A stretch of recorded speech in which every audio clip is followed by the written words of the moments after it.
Hello students, class 12 में applied maths में हमारे पास एक टॉपिक है इस बार टर्म 2 में, that is called applications of integrals. ठीक है, तो एप्लीकेशंस ऑफ इंटीग्रल्स में हम क्या क्या फाइंड आउट करेंगे। हम कॉस्ट फंक्शन फाइंड आउट करेंगे, हमें मार्जिनल कॉस्ट गिवन होगी और उससे कॉस्ट फंक्शन फाइंड आउट करने के लिए बोला जाएगा। मार्जिनल रेवेन्यू के बारे में बात करेंगे, average revenue, maximum profit, consumer surplus और सप्लायर सरप्लस। ठीक है, इन सब के बारे में हम बात करेंगे। लेकिन उन चीज़ों को समझने से पहले हमें कुछ फार्मूलाज हैं जिसके बारे में हमें पता होना चाहिए, जो बेसिकली टॉपिक है एप्लीकेशंस ऑफ डेरिवेटिव्स।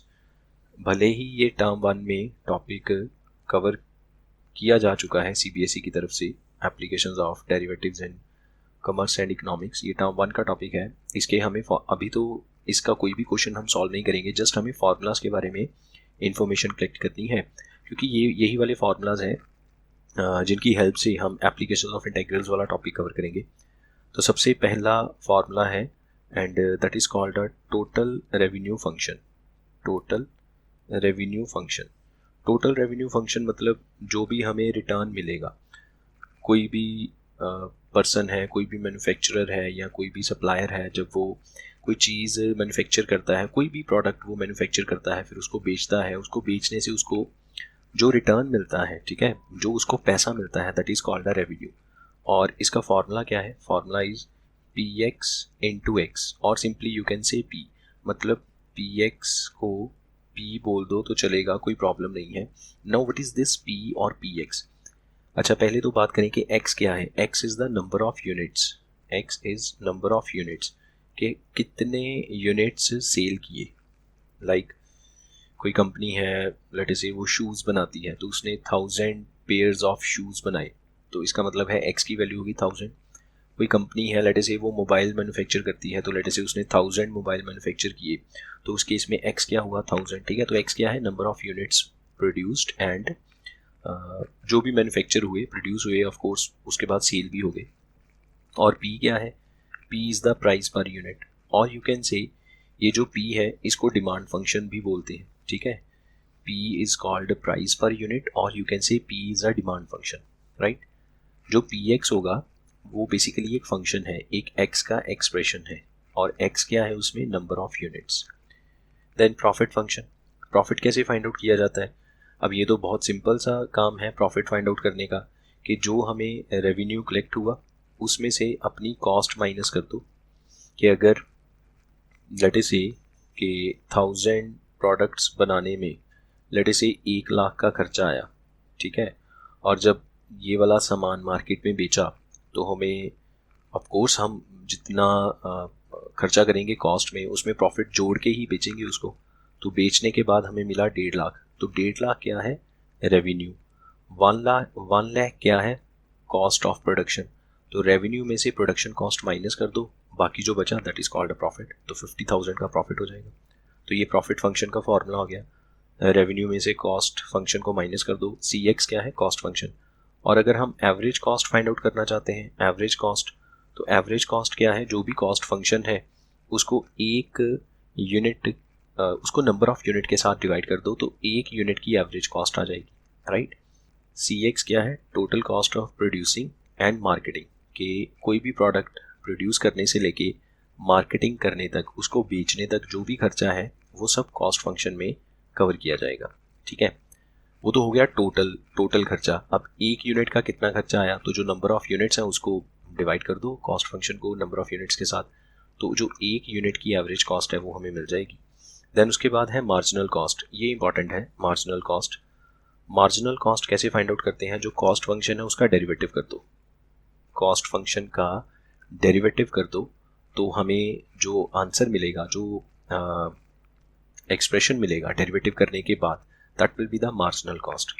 इसी तरह से अगर एवरेज रेवेन्यू की बात करें, तो जो भी रेवेन्यू हमें कलेक्ट हुआ उसको नंबर ऑफ यूनिट्स के साथ डिवाइड कर दो। ठीक है, अब यहाँ से आप देखो समझने वाली बात क्या है। आर एक्स किसके इक्वल था? हमने शुरू में पढ़ा आर एक्स किसके इक्वल था? पी इंटू एक्स, और you can say P of x into x. ठीक है, मैंने पहले बोला कि पी ऑफ एक्स लिखो या पी लिखो, इसमें कोई फ़र्क नहीं है, ये p क्या है, p एक x का फंक्शन है, px एक x का फंक्शन है ना। तो px या x उसमें px या p उसमें कोई फ़र्क नहीं है। तो average revenue rx divide by number of units x, और rx क्या है, p इंटू एक्स, इसको x के साथ डिवाइड कर दो, so you will get p। So basically जो एवरेज रेवेन्यू आएगा, ठीक है, यहाँ पे जो एवरेज रेवेन्यू आएगा, average revenue not rx, AR मतलब एवरेज रेवेन्यू। तो एवरेज रेवेन्यू किसके इक्वल है, प्राइस पर यूनिट के इक्वल, ठीक। Average revenue is equal to price per unit. Then marginal revenue कैसे फाइंड आउट करना है कि जो रेवेन्यू है उसका डेरिवेटिव करो, डेरिवेटिव ऑफ रेवेन्यू, ठीक है।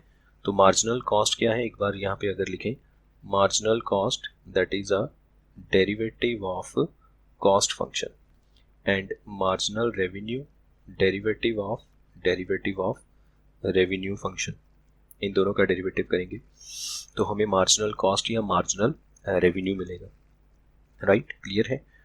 अच्छा, अब यहाँ पे ज़रा प्रॉफिट फंक्शन पे आते हैं एक बार दोबारा। ये था profit function, P X is equal to R X minus C x.